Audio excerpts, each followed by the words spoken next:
Selamat pagi semuanya, kami dari kelompok 5, yaitu ada Dinanda Rizky Anissa, absen 13, saya Andrew Mauricio, absen 14, dan Farul Jildan, absen 15. Kami akan membahas tentang rangkaian RLC atau arus bolak-balik. Nah, pertama itu kita akan membahas tentang konsep dasar arus dan tegangan listrik AC. Dengan θ adalah beda fase setiap komponen yaitu resistor, kapasitor, dan induktor, maka karakteristiknya adalah yang pertama ada resistor. Resistor itu kuat arus dan tegangannya itu sefase, jadi tidak memiliki beda fase. Yang kedua ada induktor, yaitu tegangannya itu mendahului kuat arus sebesar beda fasenya 90 derajat. Dan pada yang ketiga itu ada kapasitor, yaitu kuat arus listriknya itu yang mendahului tegangan sebesar beda fase min 90 derajat. Yang kedua ini ada analisa tegangan total dengan diagram fasor, yang dapat kita lihat bahwa pada diagram pertama resistor tegangan dan arusnya adalah sefase, pada diagram kedua yaitu induktor tegangan yang mendahului arus, dan pada diagram ketiga pada kapasitor arus yang mendahului tegangan. Untuk menghafalnya saya mempunyai cara yaitu IC dan LI, di mana I adalah arus, E tegangan, C kapasitor, dan L induktor, yang berarti pada kapasitor arus yang mendahului tegangan, dan pada induktor tegangan yang mendahului arus. Di sini terdapat gambar rangkaian RLC yang tersusun secara seri. Sehingga dapat kita simpulkan bahwa V kuadrat sama dengan VR kuadrat plus VL min VC dikuadratkan, V sama dengan akar dari VR kuadrat plus dalam kurung VL min VC kuadrat. VR sama dengan I kali R sin dalam kurung omega T plus 0 derajat sama dengan I kali R. VL sama dengan I kali XL sin dalam kurung omega T plus 90 derajat sama dengan I kali XL. VC sama dengan I kali XC sin dalam kurung omega T min 90 derajat sama dengan I dikali 1 omega C, sehingga dapat diperoleh VS sama dengan akar dari dalam kurung IR kuadrat ditambah dalam kurung I dikali XL min I dikali XC dan dikuadratkan VS, sehingga kita keluarin I-nya menjadi I dikali akar dari R kuadrat plus XL min XC dikuadratkan. Lalu dari rumus tersebut kita mendapatkan impedansi yang disimbolkan Z, di mana Z sama dengan akar dari R kuadrat plus dalam kurung XL min XC dikuadratkan. Maka VS sama dengan I dikali Z. Dari persamaan impedansi kita dapat menentukan juga sudut dan tegangannya, di mana R sama dengan Z cos theta, tan theta sama dengan XL min XC per R, atau VL min VC per VR. Theta sama dengan tanus XL min XC per R sama dengan tanus VL min VC per VR, di mana theta adalah sudut fase. Untuk impedansi Z pada sudut fase P ada 3 kemungkinan. Yang pertama itu pada rangkaian induktif diagram fasor atau diagram fase dan vektor.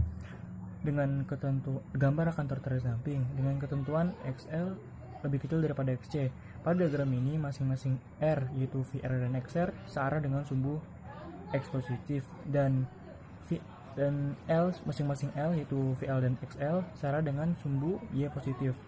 Nilai rangkaian ini bersifat kapasitor.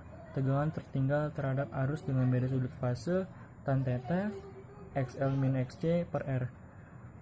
Yang rangkaian kemungkinan yang kedua itu adalah rangkaian kapasitif diagram fasor. Rangkaian ini negatif, berbeda dengan yang rangkaian induktif. Rangkaian induktif itu bernilai positif.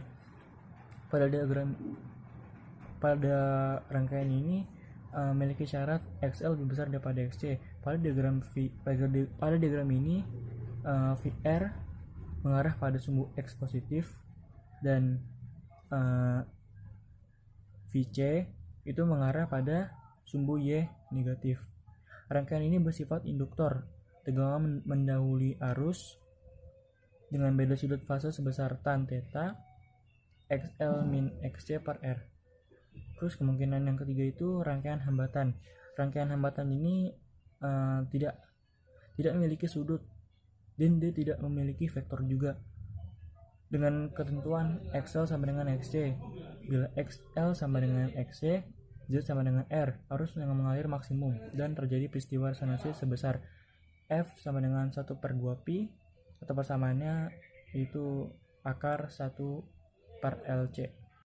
Ketiga hambatan tersebut yaitu R, XL, dan XC mengalir arus yang sama sehingga diagram pasar harus diletakkan pada T sama dengan 0. Rangkaian yang bersifat induktif yaitu rangkaian yang tegangannya mendahului arus.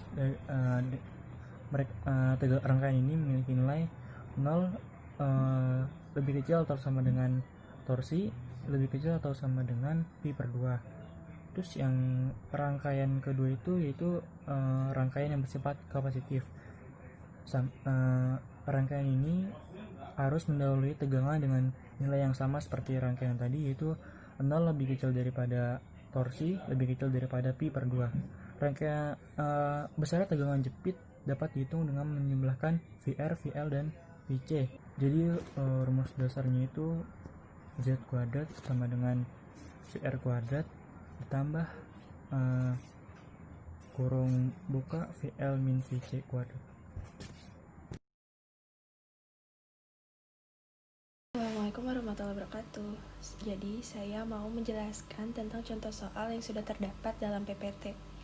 Di situ dinyatakan bahwa sebuah rangkaian RLC seri dengan R sama dengan 425 ohm, L 1,25 H, C sama dengan 3,5 mikrofarad, dan omega sama dengan 377 radian per R.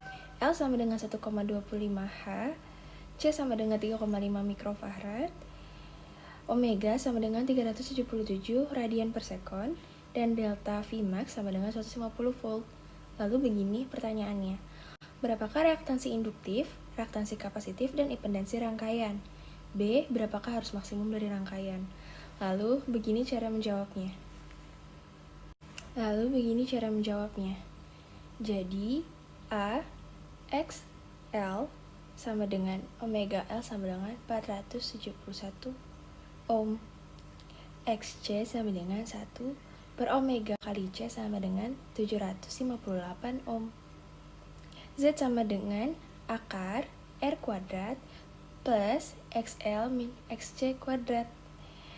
Z sama dengan R 425 ohm kuadrat ditambah 471 dikurang 758 ohm kuadrat sama dengan 513 ohm.